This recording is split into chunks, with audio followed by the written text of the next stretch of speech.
Hey everybody, welcome to Season 10 of American Heroes Outdoors.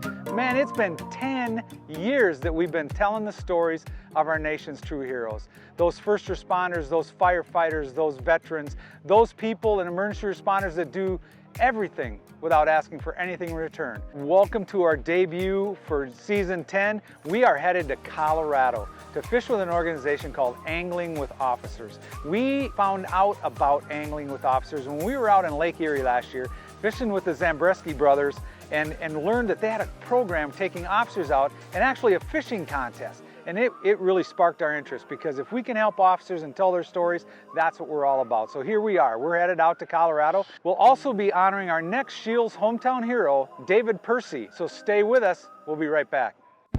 American Heroes Outdoors shares the stories of our nation's true heroes, a documentation of journey, commitment, struggle, and healing. A glimpse into the sacrifice and bravery of our service men and women.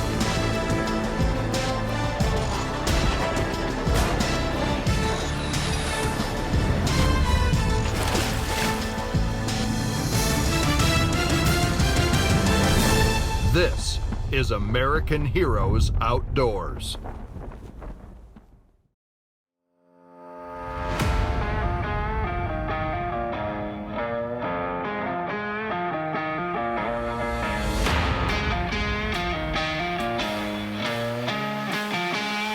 Good morning, Jack. Good morning. It's finally great to meet you. We're excited to be out here in Colorado, and just tell us a little bit about what we're going to be doing out here next couple days. Well, the next couple days we're going to be taking some cops out fishing. So our organization, basically what we do is we take cops out 7 days a week, and we take different departments out and compete them against each other.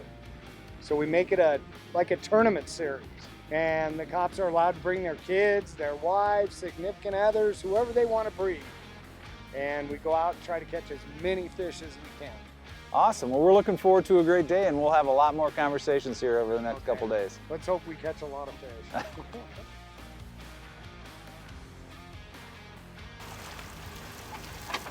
We have Alan and Kylie on the boat this morning, and Jack, of course, is sitting over here trying to hide from the camera as usual.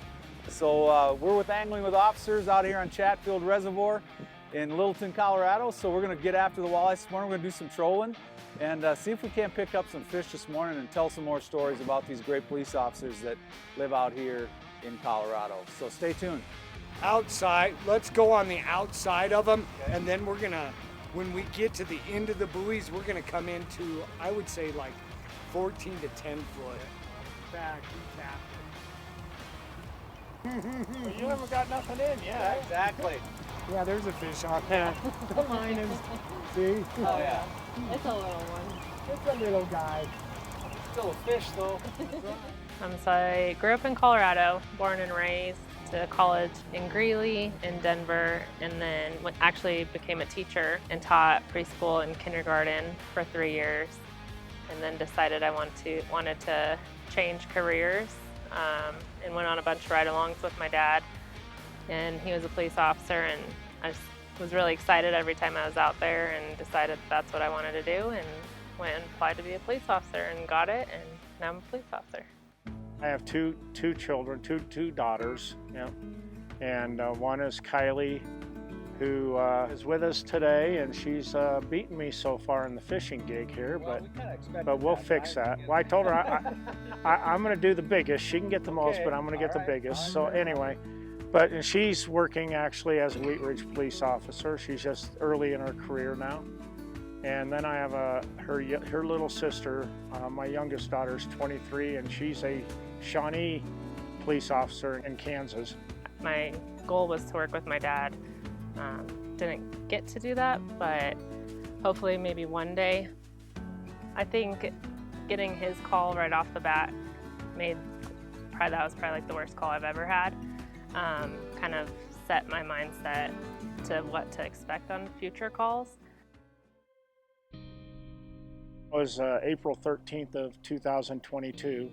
I had went in, and typically when he was graveyards hits the road, swing shift will go in and start typing their reports. So I went in and started typing my reports. He was leaving. He had his smile on his face like he always does, excited to hit the road, and got him dispatched to a call of... I contacted a guy in a stolen U-Haul. He didn't want to go willingly. And then you just heard screaming over the radio. So then we all at the PD ran out of the PD, got in our cars. I still had my field training officer with me. So I was driving there, so I knew something happened. I didn't know what. And long story short, we fought with him, and I thought I was being hit. It was about 12:30 in the morning, and he was doing it like this, because I had to hold him like this because he's trying to run, and he started stabbing me in the neck, and he got me 10 times in the neck and face area, and once in my chest and once in my back. How he did those, I'm not real sure, but. And before I finally got him down and got him into custody, and that's when I realized it was my blood that's squirting everywhere. And so as we got closer, the people on scene asked for more IFAC kits, which are like kits with quick clot in them, tourniquets and all that. Officer Shaw was one of our swatters, and he carried a special med kit and knew how to use it, most importantly, and he basically saved my life by using quick clot bandages and sticking them in the holes. I arrived on scene, and my training officer got out of the car right away, and another officer that was on scene, Corporal, came over and told me I'm not allowed to go over there. And so then I initially, I wanted to go help. I'm here to help, that's my job, but I also wanted to help and make sure my dad was okay. I saw him get loaded into the ambulance with his head wrapped in bandages, but he was awake. I just remember in the emergency room, I just held his hand and he was covered in blood everywhere. That's kind of everything else after that's kind of like a blur.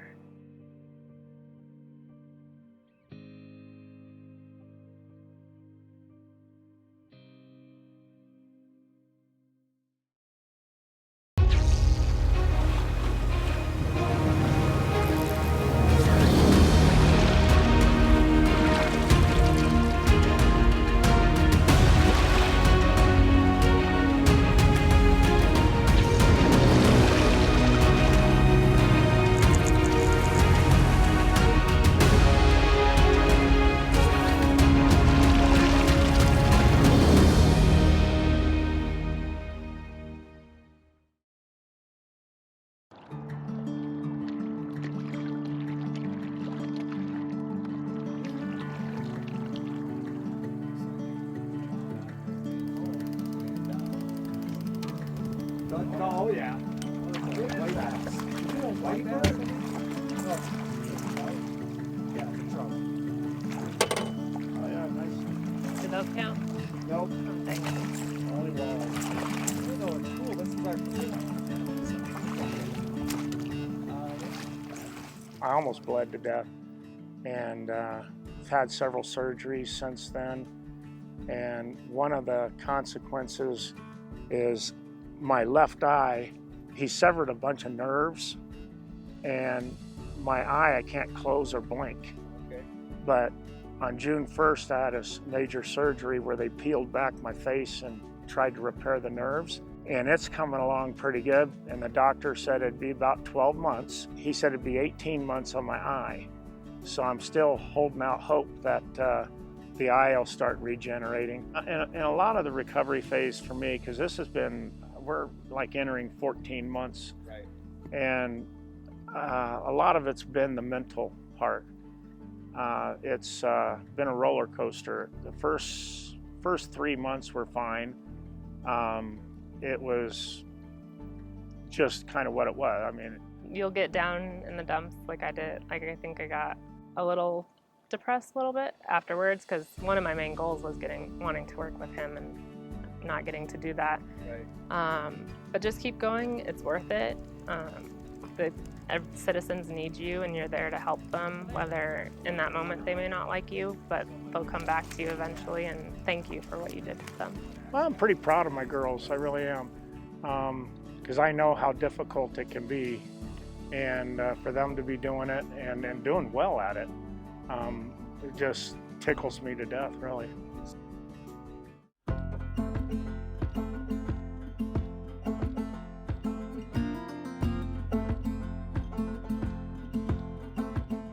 really thankful. I've met some of the nicest men and women ever out fishing, and it's been an honor. And I look at police officers as it takes a special type of person to do it. Not anybody can do it. And all the officers that I've fished with, they have been nothing but phenomenal. And it's just been a joy. It's been therapy for me too. So. Got to spend the day today with Alan and his daughter Kylie, and they were competitive as all can be. I'm telling you what, you know, it was 4-4, and as we're reeling the lines in, you know, Alan thought he had the winning fish. He thought it was 5. It was all 6 inches long. But coming up to the boat, and a bass bit it, and here she comes, and it's 5-5. So they're going to have to live with it until their next adventure. And we thank them for everything out here. And stay tuned, folks.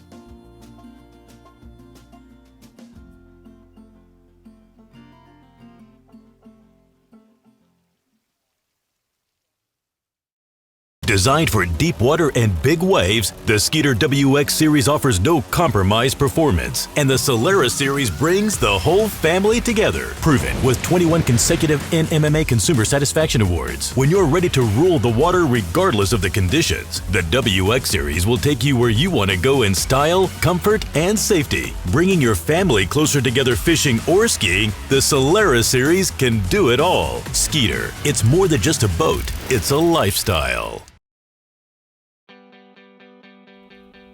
Welcome back to the show. We're back on Chatfield Reservoir today with Police Officer Cody Schroeder, his son Cole, Officer Austin Beck, and of course Jack Winters from Angling with Officers. But first, a quick boat inspection from the Colorado Fishing Game.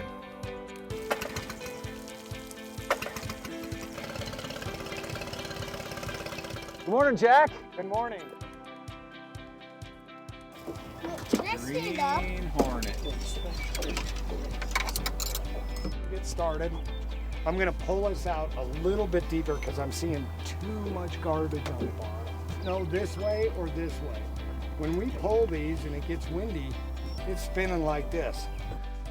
Yeah, so I grew up in Colorado. I grew up in the mountains, Summit County, and when I was in high school, I had an internship class that I took, and I really didn't know what I was gonna do, and I procrastinated and ended up riding along with my buddy's dad, who was a sergeant at a local jurisdiction, and decided, I was like, this is awesome. I love cop work. I love seeing just what they do and being able to help people and give back to the community. And I went to college after that, and immediately after graduating college, put myself through the police academy, and I've been a police officer now for 16 years. Currently a sergeant in Golden. I run our special operations team, and it's probably where I'll stay for the rest of my career. It is. Just nice and slow. Oh, there it is. There it is. Or if you want to pick them up, I'll just, yeah. Hang on. Okay, stop right there. Right there, right there.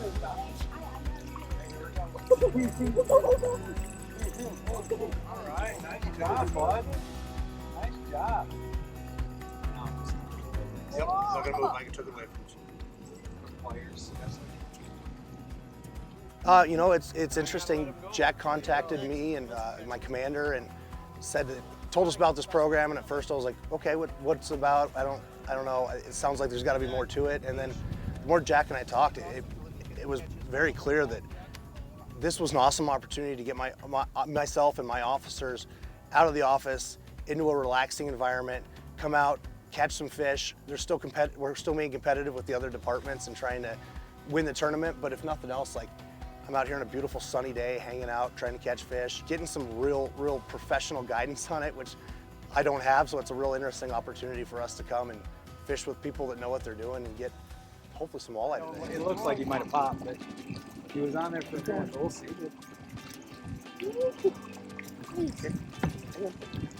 Keep going. He'll tell you when he says stop. Keep Stop. going.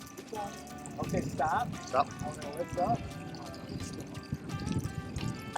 No way.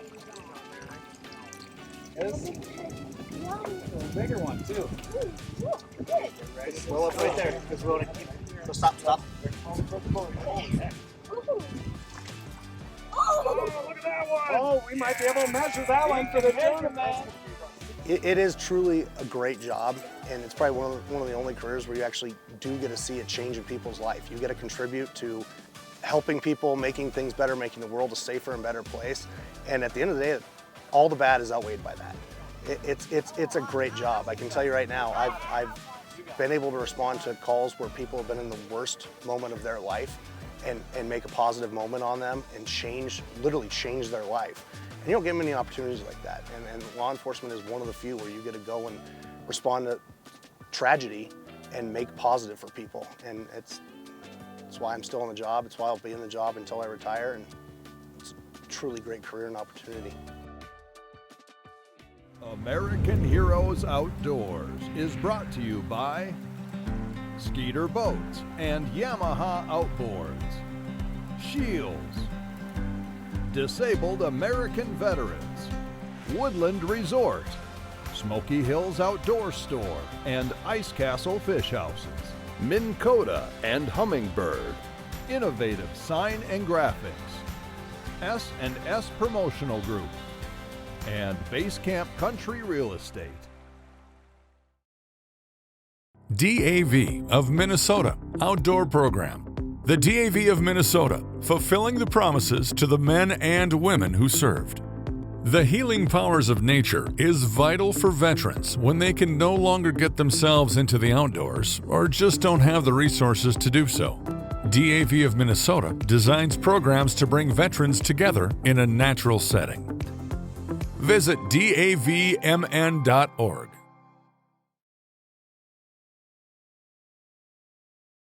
Welcome back to the show, everyone. And now it's time for our SCHEELS Hometown Hero, David Pearcy. If you don't know Dave Pearcy, you should. He will be a friend. He will listen to what you have to say. He will do whatever he can to make your life better. Yeah, I just feel blessed that our paths crossed. Welcome to SCHEELS Hometown Heroes. SCHEELS Hometown Heroes is a way for us to say thanks to those that serve our country and our community. And are still giving back to others today. We honor your service by sharing your stories. From all of us at SCHEELS, thank you for your service. My name is Dylan Julius with the Rapid City SCHEELS, and today we are going down to Fork Real Cafe to surprise David Pearcy with the SCHEELS Hometown Hero Award. Thank you, David, for all you've done for our country and community. Dave! How's it going? How's it going? Good. How are you? Good. On behalf of SCHEELS, you have been nominated as the next SCHEELS Hometown Hero. Awesome. I want to present that to you today. Thank you for all your service and for everything you do for the community. Thank you. Yeah, you're welcome. I appreciate that. So when I joined the Air Force, I really didn't have my idea is I wanted to be like a cop or a security forces person with a K-9 unit. That was kind of my dream. I had a cousin that did that with the Sheriff's Department in our hometown.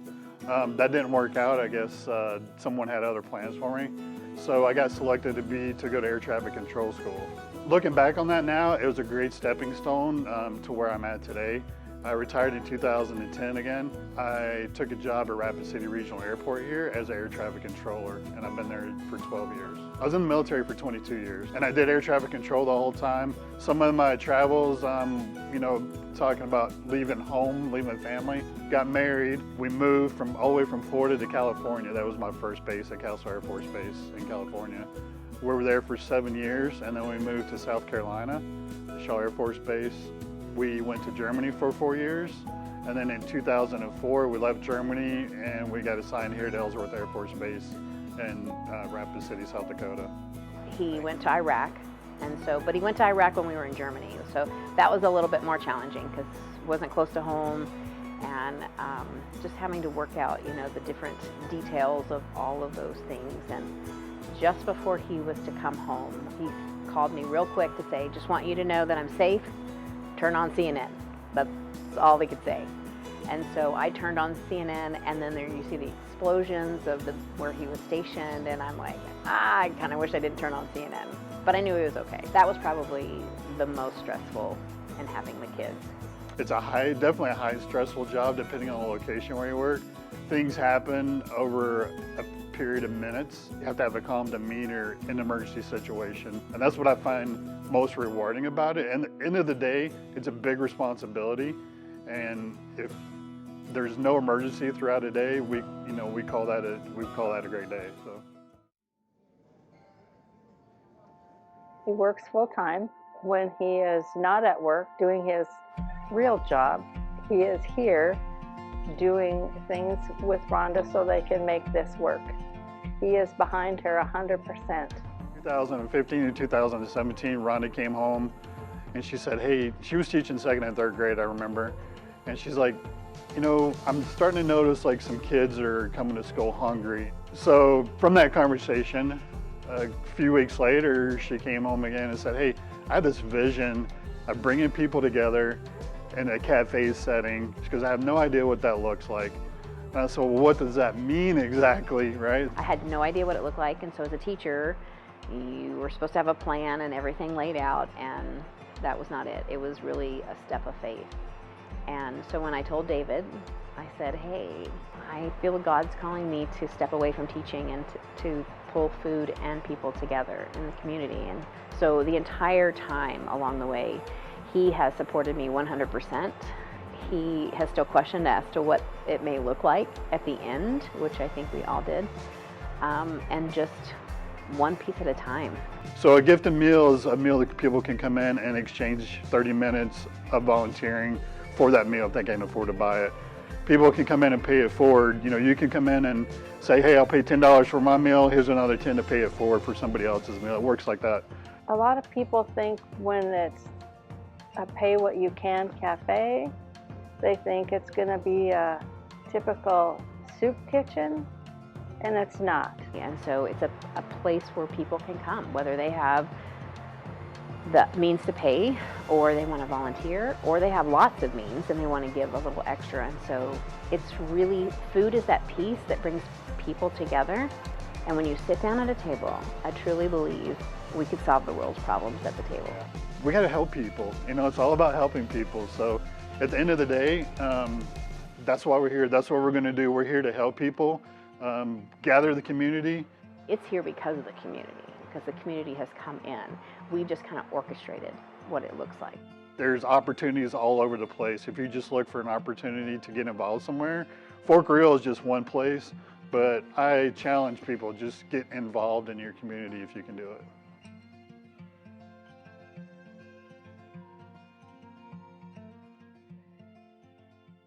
Wow, what a great episode, right? We were out fishing with those officers in Colorado and watching that little guy catch those walleyes and catching trout and just getting to know the Angling with Officers organization. They are truly an outstanding organization, and you should look them up. You should look up, and if you can support those officers, anything we can do to make their jobs better, we should do. So thank you, and until next time, stay tuned.